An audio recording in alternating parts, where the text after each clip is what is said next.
There you are. Okay. Okay, now you can see me. Okay.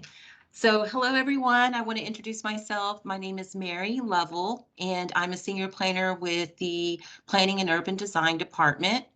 We're here today to talk about Singleton, Chicago Street, authorized hearing rezoning area. And we're going to do a few introductions.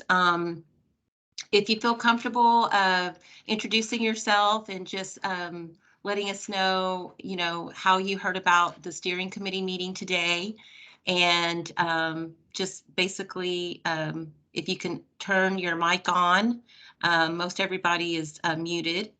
And I'll go ahead and start with Miss Roper. If you want to just say hello. Oops, I didn't do something right, did I? I think I'm on. Can you hear me? Yeah. Yes, I can hear you and see you.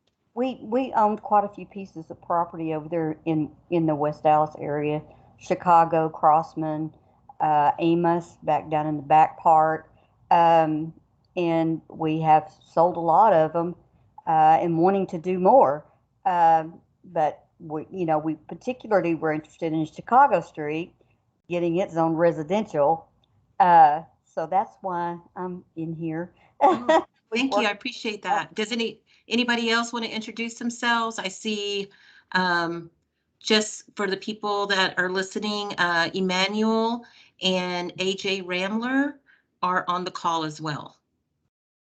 Hey, it's AJ. I'm just a local. I'm a neighbor. I live off Edgefield up on the hill, and also own some real estate. We office on Singleton, so right on this area is our house and our office. Okay, thank you. Hello, everyone. My name is Emmanuel. I live in Winnetka. I'm the Gilbert Area Association president. Thank you for introducing yourself. And I also have on the line here Erica Green. She is also a senior planner with Planning and Urban Design, and she also works on authorized hearings as well.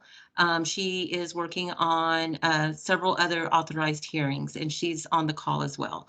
So Erica, just as if you see any chats come in, if you could just let me know, or if anybody joins the meeting while I'm presenting that might need to be let in, I'd appreciate it. Will do. Okay, thank you. All right, we're gonna get, oh, go ahead, Erica. No, I was just saying no problem. You got it. All right, awesome. Thank you. I appreciate you being here. So we're gonna get started. You should be able to see on your screen the intro slide. This is the steering committee meeting. It's the first one, and we're gonna get right into it. So just to give an overview, what we're going to talk about today is we did our introductions. We're going to recap the authorized hearing area rezoning process. So we're going to talk about what that entails. We're also going to speak about what is zoning and what are some of the zoning districts that we're going to be looking at. We're going to talk about the current land use and the current zoning in the area.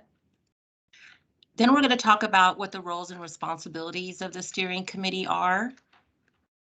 We're going to follow that up with looking at some maps that are going to describe the current land use and zoning, kind of get a visual of it. And then we're going to, our main goal is out of this steering committee process is to talk about, what does the community want as far as a proposed rezoning recommendation. And then finally, we're going to open it up for discussion. We're going to talk about the next meetings, the next steps, and give you an idea of how long this process is going to take, and when we would be meeting again, to really hone down on what a proposal for new zoning would be. So just to recap, on July 14th, 2021, last year in the summer, we did hold a community meeting. It was the first community meeting. The second community meeting won't be until after we finish the steering committee process. And what we did there is we did an overview of what the process is, which we're going to go over again, and basically what it accomplishes. We talked about the current zoning and land uses. And then we also talked about the steering committee roles and responsibilities.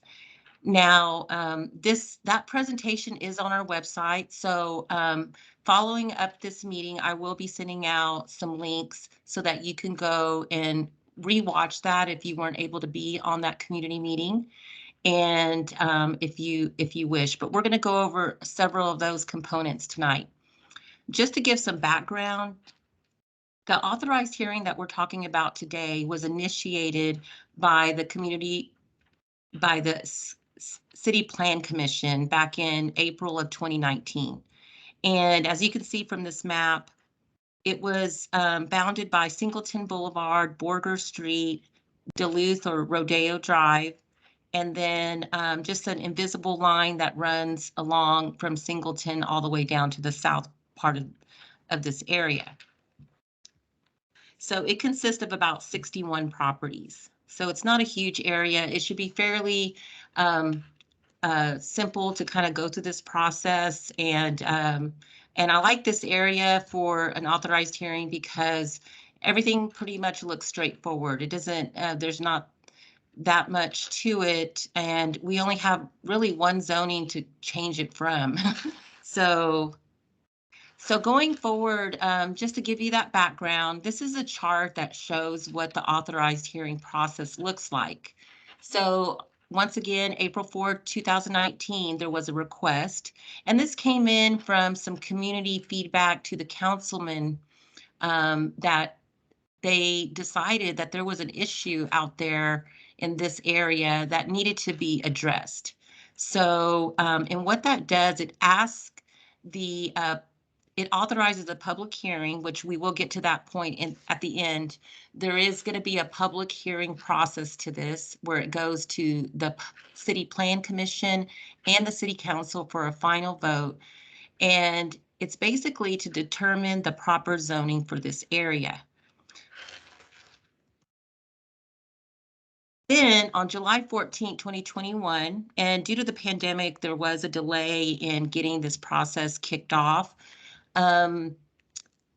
Let's see. So basically we held a community meeting. And now the next step is to do the steering committee meetings, which is why you're here today. And this is where a smaller group is going, associated with the neighborhood, is going to look at possible changes and develop that proposed zoning. And that is what we will take to the public commission, the City Planning Commission, and the City Council at the end of this process. So looking forward into the chart, hopefully we're going to have maybe one or two more steering committee meetings where we really get into the weeds as far as discussing what the potential zoning should be. And then on number 4, it says, we're going to have a community meeting, the second one. And that's where we're going to take these proposals that we come out of the steering committee to the community at large, which is only the property owners. They will all be invited so that we can discuss what the proposal is and we can get more feedback if necessary. So then we're going to be going to the City Planning Commission, and they're going to vote. At this time, we are going to notify people within 200 feet of the authorized hearing area. It's just to notify, it's a state law that we notify the surrounding properties as well that there is a public hearing. And once we get a vote from the City Plan Commission, about a month or 2 later, we go to the City Council and they give the final vote. And once again, we will be notifying properties within 200 feet of the area as well of that. And then that will actually conclude the whole authorized hearing process. So the reason you're here today is because you are a representative of this area. And we did, the councilman for this area is Council Member Narvaez, and he recommended several people to be part of the group to be able to discuss this. And your role, well, we're hoping that you're committed to meeting on a regular basis, Since this is a small area, we don't anticipate that there would be very many steering committee meetings. And if there's consensus, sooner, within a few meetings, then we will end that process. So the should be committed to representing the neighbors and the owners of the area. So our hope is that you will seek feedback from other neighbors that live in the area if you have that ability to reach out, or if you know that if you have neighbors that you know personally, to kind of discuss this process with them to get their feedback. Also, this discussion is between the steering committee and staff, but it is open to the public to listen in.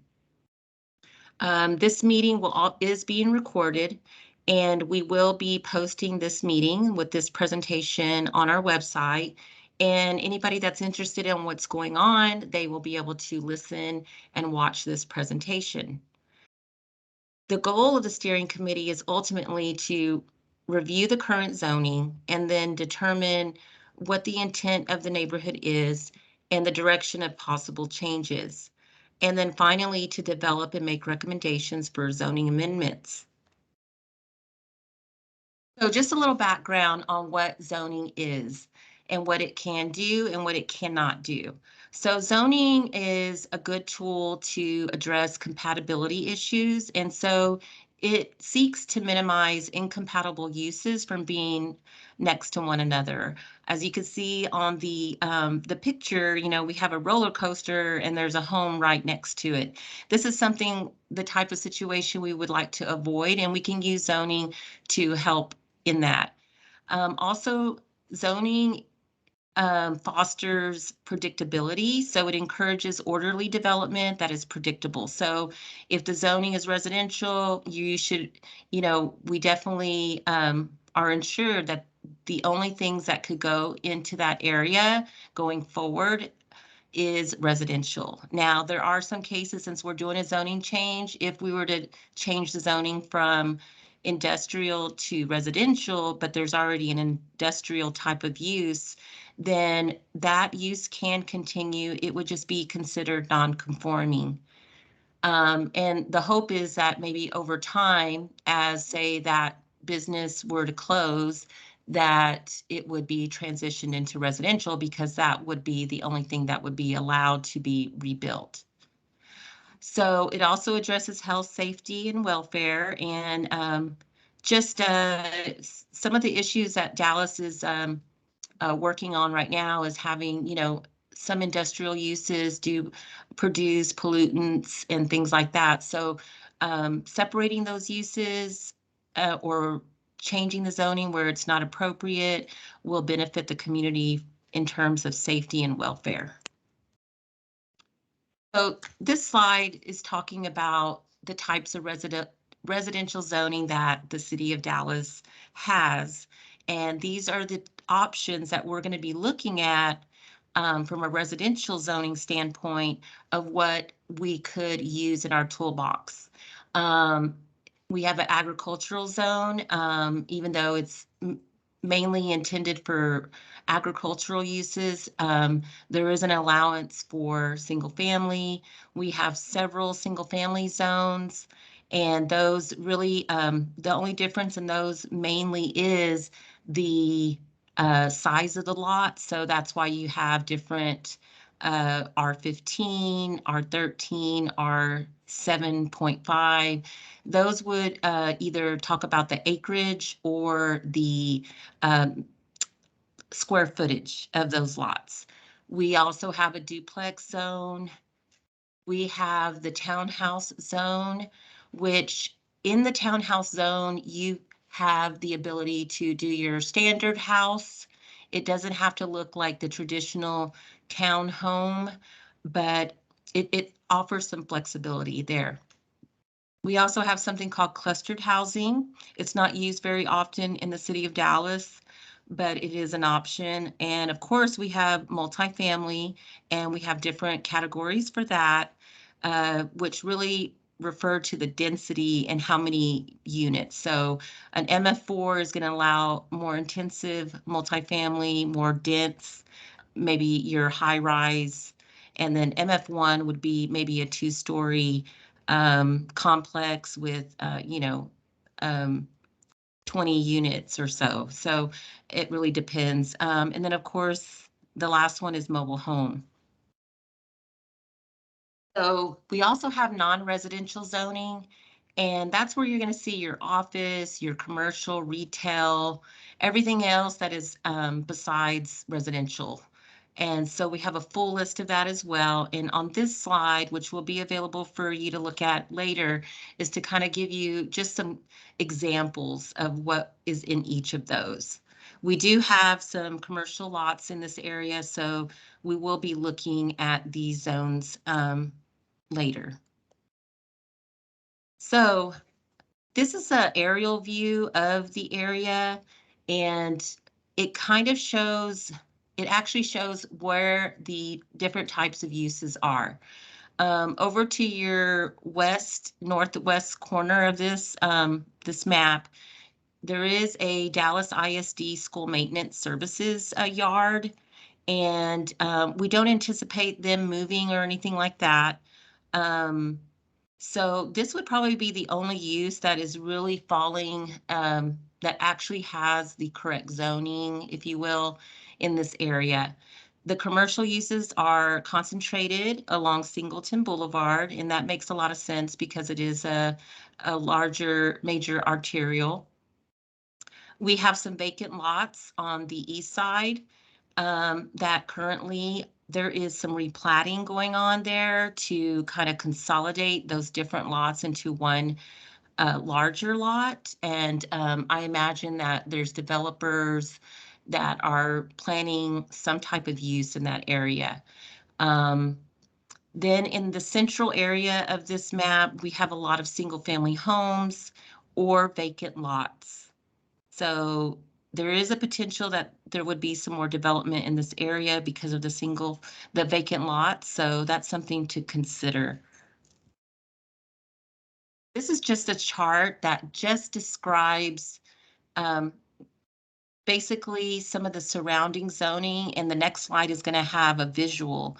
But it's good to have these listed out so that if we needed to go and do some research on the different PDs, which aren't very self-explanatory, but I did try to notate what kind of main use those are that are around. This is what is actually not within this area that we're speaking about and we're going to be working on. It's what is around it. So in the next slide, you'll see, let's see. So we have some large areas around this border that has been experiencing some new development. Over to the east on PD 933, we have, I think it's called Trinity Grove Apartments. It's a more modern apartment complex. And then the PD 1049, it's actually going to be a very big development that it got approved last year. And it's going to have things like multifamily, single family. It even allows for an alcohol beverage establishment, some office, retail, and personal services, and that's on the east side. And then to the south, there is some newer type of residential development in PD 944. It also has like leaves open the option for a community center. And so those are the type of uses that are surrounding. But for the area that we're speaking about, the current zoning is primarily industrial research. And there are 8 lots that are signified by the arrows. There's 8 lots that were rezoned recently, maybe 2 to 3 years ago, mixed use 1 with deed restrictions. And what those deed restrictions do is they basically exempt everything, exclude every other type of use that would be allowed under the mixed use, except residential.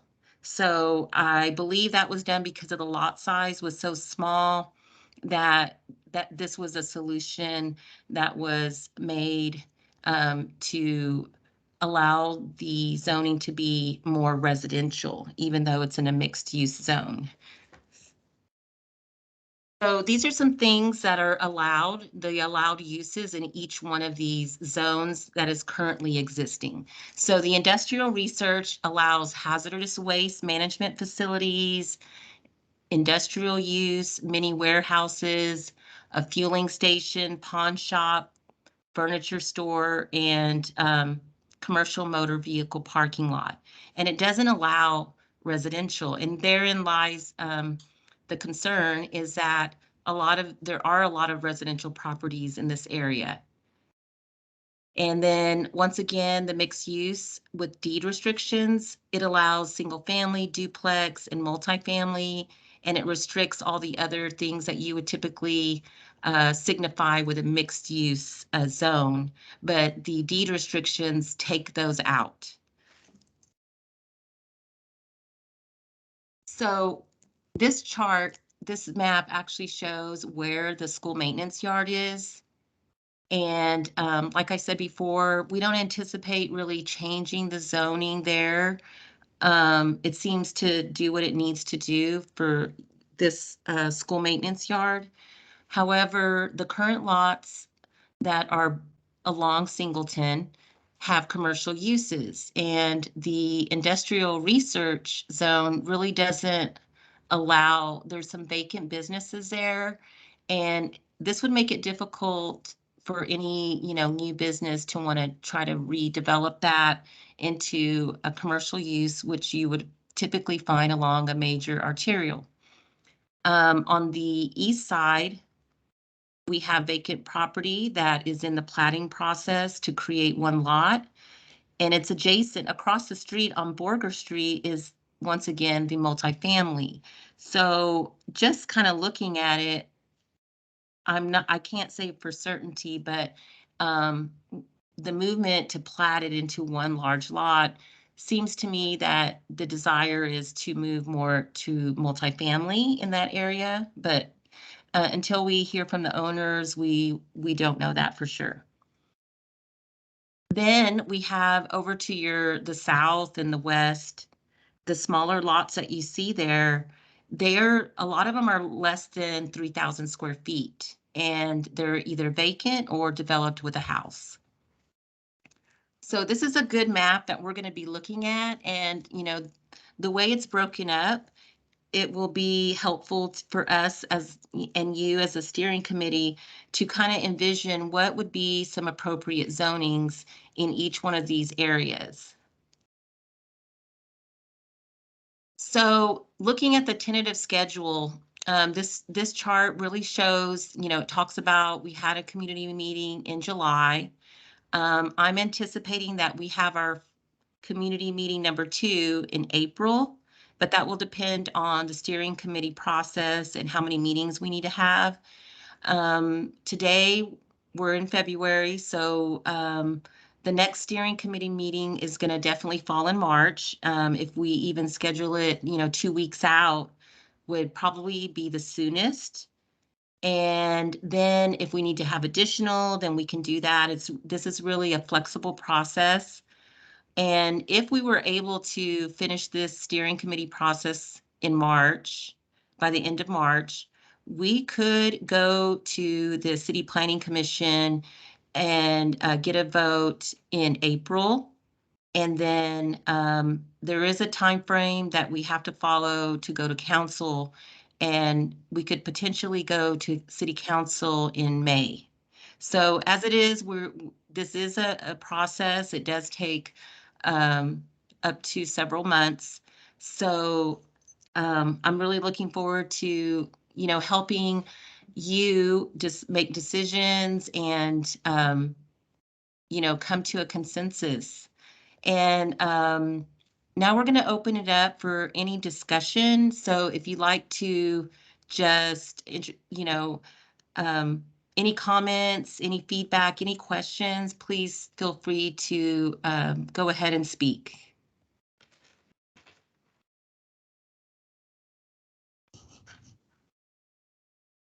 I would like to see this area we're talking about with the smaller lots be more affordable housing. You know, they're not big enough to really put duplexes on, I wouldn't think. So, and there's tons of duplexes over in the other section on Muncie and they're in Crossman, but I would like to see some single family homes on these smaller lots, some more affordable housing for the people who live in that area. I know that over there on Muncie and Crossman and over in the other section, they're coming in with a little more expensive housing. And I know I worked with the church on Crossman. We sold that, we bought that from them and sold it to a company that they're building. I think they're building more like the cottage type thing with several different. I'm not sure exactly what they're doing, but I kind of thought they were putting a bunch of units on that property. But a lot of the biggest concern of the church was for the people in the area. They don't know where to go. They want to sell their property, but they don't have anywhere to go. And I'm wondering if that might be a good place to put some more affordable housing for the people that live in that area that can't afford the taxes that are surely coming their way. That's a good point. Un Unfortunately, we can with zoning, make that more conducive as far as changing the zoning to allow single family. I think that's been a big hindrance for any development of the vacant properties. Maybe they got really old and they had to be torn down, and the current zoning doesn't allow for that to be redeveloped as single family. So just opening up that zoning to allow residential will be very impactful and helpful in that regard. I think And at this time, we do have a housing department that deals with affordable homes and gives incentives. So those options would be available to any developers. So that would be another, resource that we can get people in touch with if needed through this process. Thank you. Anybody else?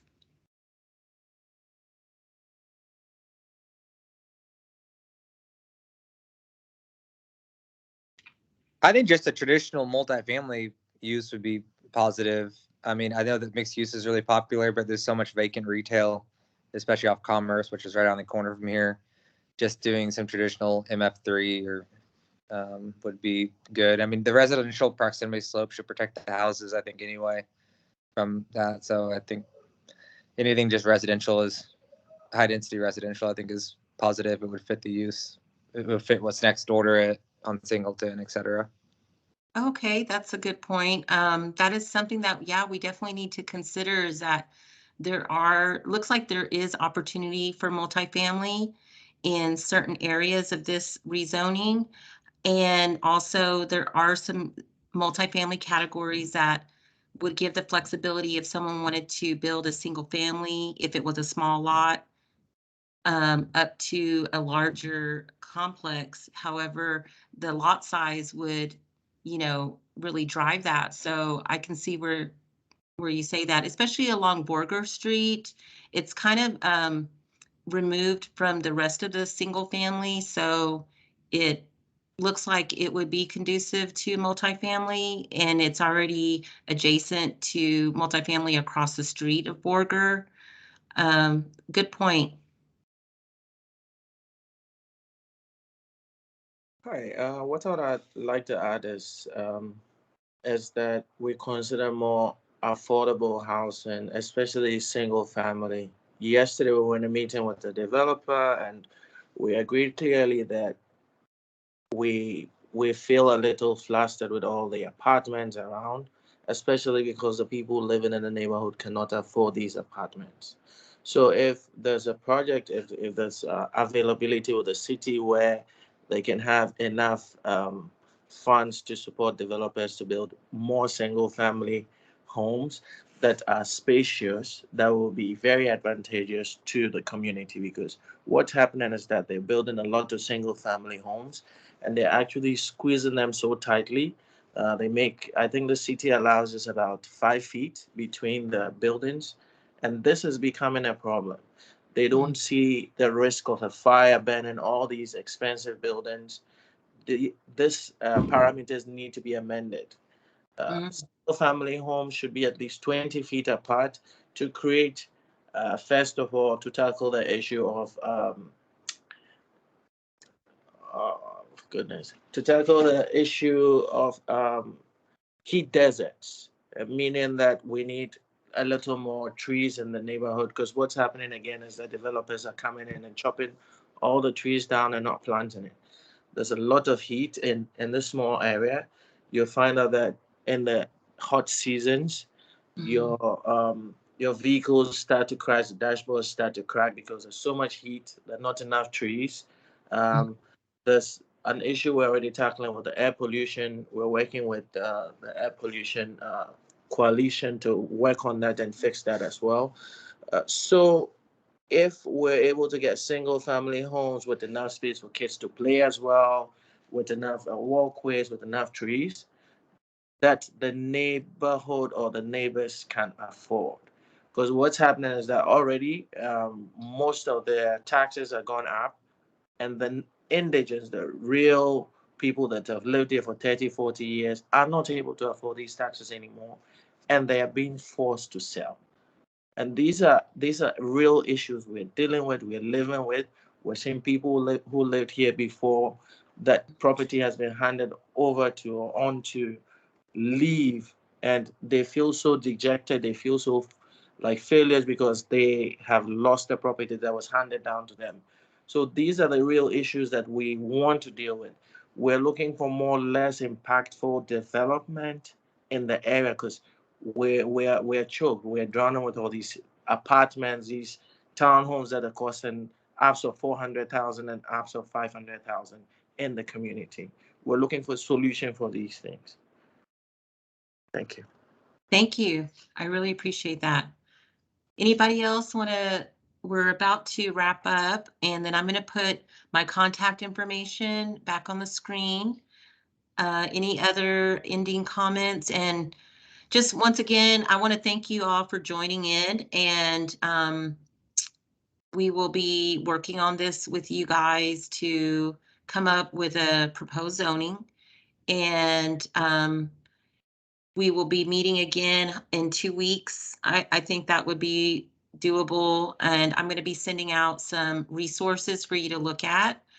I encourage you to drive down. I mean, a lot of us don't get out right now very much, especially with this weather, but in the next couple weeks, if you have an opportunity to drive out to the area and just go down Chicago Street and then Borger Street, and I think you'll see the small lots and where those types of uses that we talked about tonight, where they would be put. You know, we have a lot of desire to have a park, and these lots are very narrow and very small. So just to get an idea, get a feel for the area that is commercial, that has vacant businesses. Maybe there's more opportunity in those areas to do something a little more, you know, commercial retail, you know, uses, but there is a lot of single family out there. So definitely go and take a look at it, or maybe Google Maps, and there's a feature on Google Maps where you can put a little man and you can kind of get a view of the area. And then in our next meeting, I'm hoping to have some different views. I do have pictures of the area and the different lots if you're not able to go out there and drive it. So I'm going to go ahead and wrap this meeting up, and I want to thank you again for joining in. I want to be aware of our time. And please do jot down my phone number and, let's see here, my email address, as well as, let's see, And just be looking out for another email with some resources because we will be talking about those in the next meeting. And I'll be sure to send out an appointment request and some reminders before the next meeting so we can get everybody online on the next meeting. If anybody has any other comments, go ahead and share. Yes, I have a quick comment. Is there a way to work with a city planner who would be part of the neighborhood association meeting next month to guide us on how to really decide what the neighborhood association wants? Because their voice should be the loudest. And Absolutely. and Does the neighbor, have the, plan that does, we go ahead. oh, does the neighborhood association encompass this area? Yes. Oh, awesome. Great. Yes, there is opportunity for that. And do you hold in-person or online meetings? At the moment, our meetings are online, but the next one will be in person at the church, the Four Seasons Church on the community park. Awesome. Do you have the date for that? I can jot it down and I can look at our schedules. And, you know, I may be the one to go out, but yes, that is our job, is to go out to the community to discuss zoning and opportunities for planning, land use, and also answer questions. Yes, unfortunately, it's usually on Saturdays at 1 o'clock, but it will be the third Saturday of the month of March, which is the 19th. 19th. And do you have the location of the church, the name? The name is Four Seasons. It's the First Church on Muncie to the right when you make a right turn on Sylvan. Okay. And what is the name of the neighborhood association? Gilbert Emery Neighborhood Association. Gilbert Emery. Yes, you can put my number down and my email as well, and you can reach out to me if you have any difficulty finding me. But we have a little park, a little community park, and that's exactly where we have our meetings. Okay. And can you recite your phone number for me? Yes, it's 817-932-3350. And my email is Dr. Glover Jr. It's drgloverjnr@gmail.com. Okay, thank you. I got it. I'll be reaching out to you so that we can find someone to attend that meeting. This will be very helpful. Thank you so much. Okay. All righty. Anybody else? Thank you, Mary. Appreciate you. I appreciate you too. Thank you so much, guys. If you weren't able to make a comment or if you have follow-up comments, please do email me or call me, and I'll be happy to assist. And once again, be looking out for another meeting request. Thank you. Thank Yeah. you. Bye. Thank you. Bye-bye. Thank you.